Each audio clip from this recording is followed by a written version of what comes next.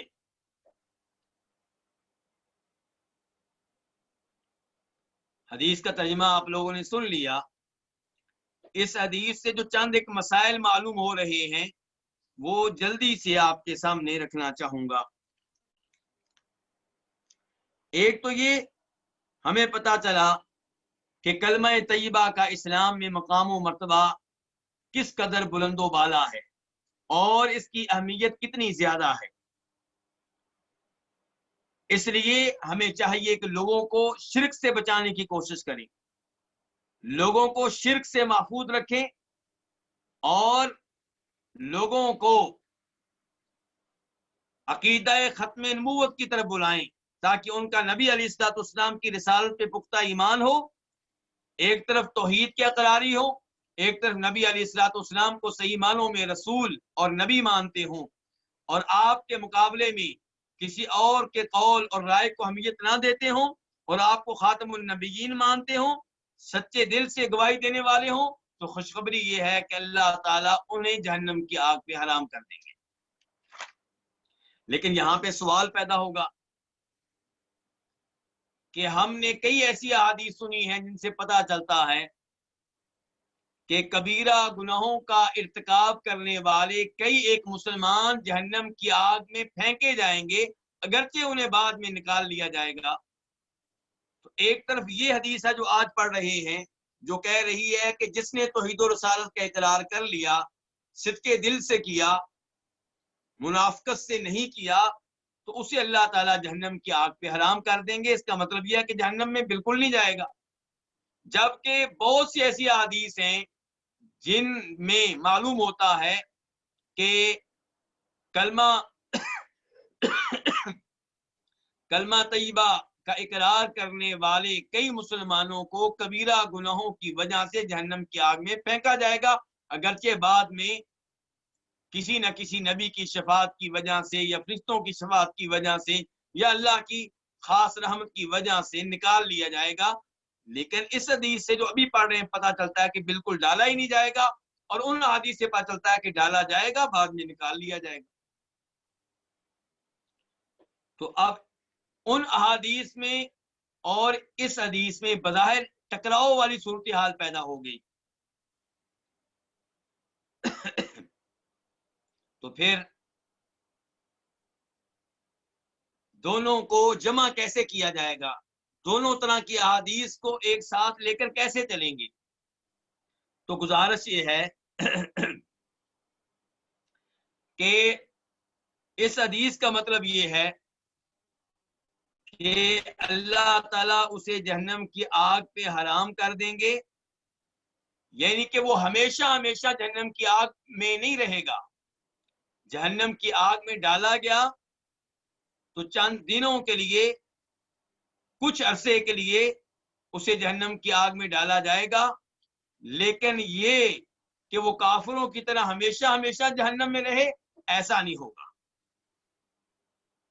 اور دوسرے نمبر پہ یہ کہا گیا ہے کہ جو حدیث ہم پڑھ رہے ہیں، اس حدیث میں تذکرہ اس آدمی کا ہو رہا ہے جو مرنے سے پہلے کلمہ طیبہ پڑھتا ہے، اللہ کی توحید کی اور نبی علیہ السلام کی رسالت کی گواہی دیتا ہے، اور توبہ کرتے ہوئے اپنے کبیرہ گناہوں سے توبہ کرتے ہوئے فوت ہو جاتا ہے، بعد میں اس نے توبہ کے بعد کوئی کبیرہ گناہ کیا ہی نہیں۔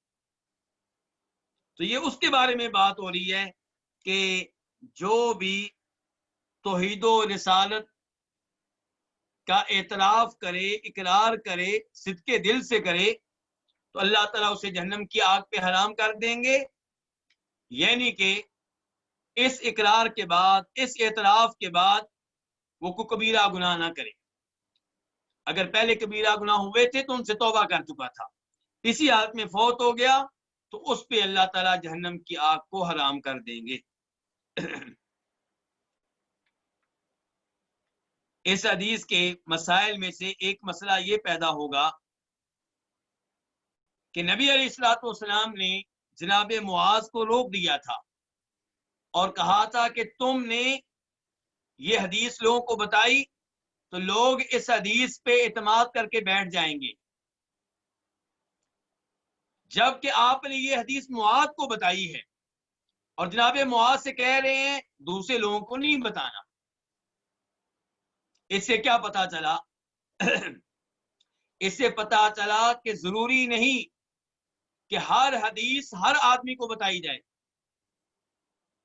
کئی دفعہ کوئی حدیث یا کوئی مسئلہ ایسا ہوتا ہے جس کے بارے میں خطرہ ہوتا ہے کہ عام لوگ اسے سمجھ نہیں سکیں گے، تو ان کے سامنے کئی دفعہ وہ حدیث بیان نہیں کی جاتی تاکہ وہ کسی غلط فہمی کا شکار نہ ہو. اور یہیں سے آپ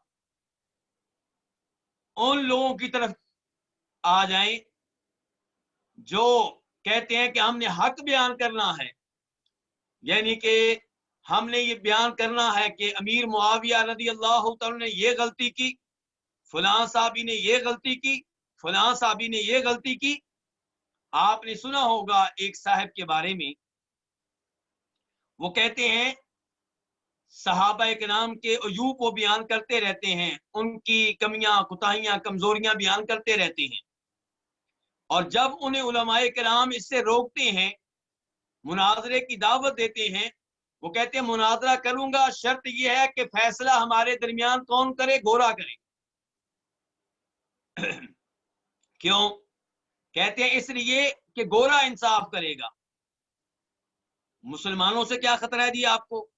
کہتے ہیں کہ مسلمانوں کے دل میں صحابی کی عظمت ہوگی تو وہ انصاف نہیں کر سکے گا، وہ صحابی کی سائڈ لے گا. انا للہ و انا الیہ راجعون. آپ دیکھیں کہ یہ آدمی کس قدر گمراہی کے راستے پہ چل پڑا ہے. وہ فیصلے کے لیے مسلمانوں کو چھوڑ کے کافروں کو سلیکٹ کر رہا ہے، اور یہاں سے یہ بھی پتا چلتا ہے کہ اسے یہ پتا ہے کہ میرے نظریات تمام مسلمانوں سے مختلف ہیں، اسی لیے اس نے کسی مسلمان کا نام نہیں لیا کہ میرا فیصلہ وہ مسلمان کرے، یہ نہیں وہ کرے. مسلمانوں میں سے کسی کا نام لے دیتا، لیکن وہ کہتا نہیں میرا فیصلہ گورے کریں گے. حالانکہ مسلمانوں کو گوروں کے پاس فیصلے کے لیے جانے سے ویسے بھی گریز کرنا چاہیے. مسلمانوں کو چاہیے کہ اپنے فیصلے کسی مسلمان کے پاس لے کر جائیں، اپنا اختلاف کسی مسلمان کے پاس لے کر جائیں.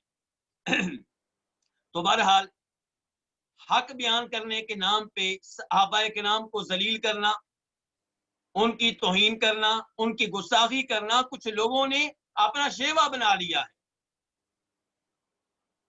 میں نے کل بھی بیان کیا تھا کہ فطرانہ کے مسئلے پہ ایک صاحب کیا کہتے ہیں کہ تم کہتے ہو کہ آدھا سا دینا غلط ہے. ٹھیک ہے، یہ غلط ہے، یہ بھی بتاؤ کہ یہ غلطی سب سے پہلے کس نے کی، یہ بدعت کس نے جاری کی؟ یعنی کہ امیر معاویہ کا نام لو رضی اللہ تعالیٰ عنہ، جبکہ ہم کہتے ہیں کہ امیر معاویہ رضی اللہ تعالیٰ نے اجتہاد کیا، ان کی رائے تھی، انہوں نے قیمت کی طرف دیکھا، فطرانے کی قیمت کی طرف دیکھا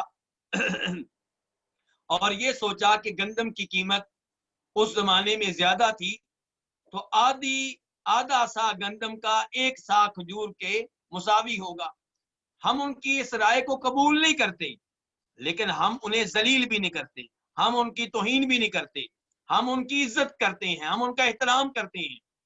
اور کئی صحابہ کرام سے ایسی غلطیاں ہوئی ہیں. مثال کے طور پہ جناب علی رضی اللہ تعالیٰ عنہ نے ان لوگوں کو آگ میں زندہ جلا دیا تھا جنہوں نے ان کے معاملے میں مبالغہ کرتے ہوئے انہیں معبود کہنا شروع کر دیا تھا.